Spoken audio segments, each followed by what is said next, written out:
Hello po sa inyong lahat mga ka-crypto. Ako po si Pinoy Crypto Trader at sa video na ito ay atin pong pag-uusapan ang aking technical analysis dito kay Solana ngayon pong March 18 taong 2024. At ayan, nakikita po natin dito ay ang daily chart time frame ni Solana.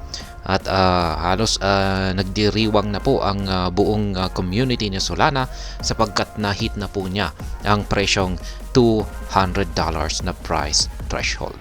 Yan, at naglalaro po siya sa presyong 202.36 ngayon. Kaya yan, dahil dito ay ang aking price projection po ngayon dito kay Solana ay mukhang magpapatuloy pa rin po ito sa kanyang pag-angat sa presyo at mukhang aakyatin niya naman ang sunod na price target po natin dito kung saan ay ang sunod na ating major resistance line na nasa 250.61. Kaya yan, bullish na bullish pa rin po yung ating mga indicator dito. Kaya ibig sabihin ay yung mga bulls pa rin po ang may control sa market nitong si Solana.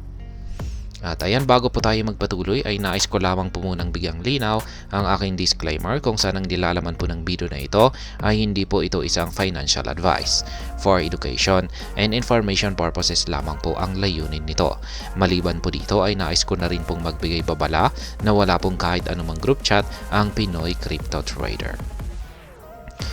Yan, check muna natin yung balita na ito. Mula po ito kay CoinGape. Solana surpasses Ethereum. Ayan, Solana price surge beyond $200. What's on the horizon? Ayan, nalampasan na ni Solana ang $200. Pero hindi pa rin po tayo nakakasiguro kasi pwede po siyang bumalik pa rin dito sa ilalim. Ayan, pwedeng magkaroon siya ng rejection dito at bumalik po dito sa ilalim at muling para magkaroon ng retest dito sa ating support line dito sa 175.12. Yan yung kanilang latest tweet naman po rito sa kanilang X account ay ayan. Kaarawan po pala ni Solana. Ayan, happy birthday daw kay Solana. Ayan, sapagkat meron na po siyang ayan, Happy Genesis Day 2024 to all who celebrate. Ayan, po kasi yung kanilang mga yan, yung Genesis Day, yung kanilang transaction, validators at saka blocks. Ngayon, balikan na po natin ang pagte-technical analysis dito kay Solana. Yan, yung aking price projection po rito ay yan, magpapatuloy po siya sa kanyang pag-akyat sa mga susunod na araw. At posibleng akyatin po niya ang sunod nating resistance line dito sa 250.61. Pero kailangan pa rin po nating bantayan ang ating 201.13 na nagsisilbing support line po natin dito sa ating daily chart time frame. Sapagkat pwede pong bumalik dito or bumagsak itong si Solana at para magkaroon ng retest dito sa ating 175.12. Pero ayan, kung magagawa pong pigilan ng ating 201.13 na support line dito ay posibleng makaranas po muna siya ng consolidation dito.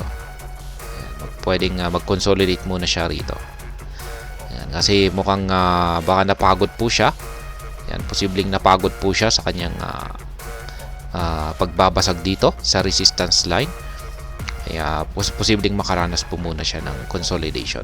Or kung may sapat pa na momentum ang mga bulls ay magpapatuloy po siya. Tuloy lamang yung kanyang pag-angat. Kaya yan, habang nagsisibagsakan po yung buong crypto market ay itong si Solana ay hindi po siya nagparamdam ng kanyang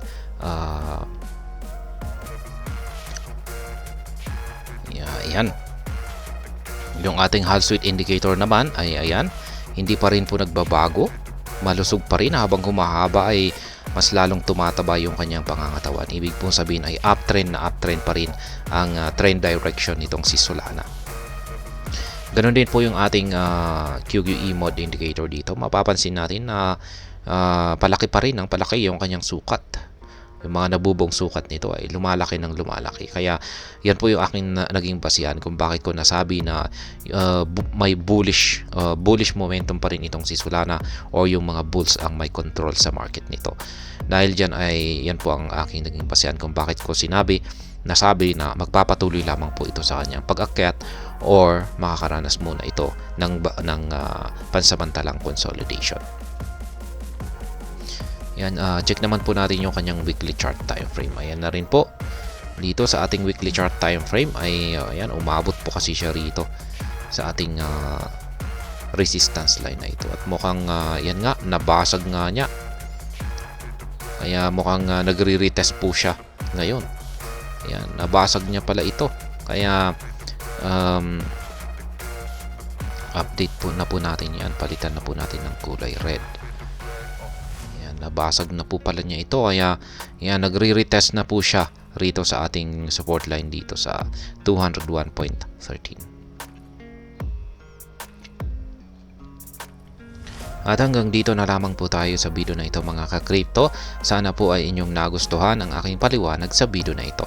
Kung inyo po itong nagustuhan, pakiclick lamang po ang like button nito. Para naman po sa mga bago lamang dito, kayo po ay aking inaanyayahan para mag-subscribe. Pakiclick na rin po ang bell icon nito dahil ito po ang siya magsisilbing notification nito sa mga bago kong videos na akin pong ina-upload sa aking YouTube channel na ito. Marami pong salamat sa panonood. Ingat po tayo lagi at God bless po sa ating lahat.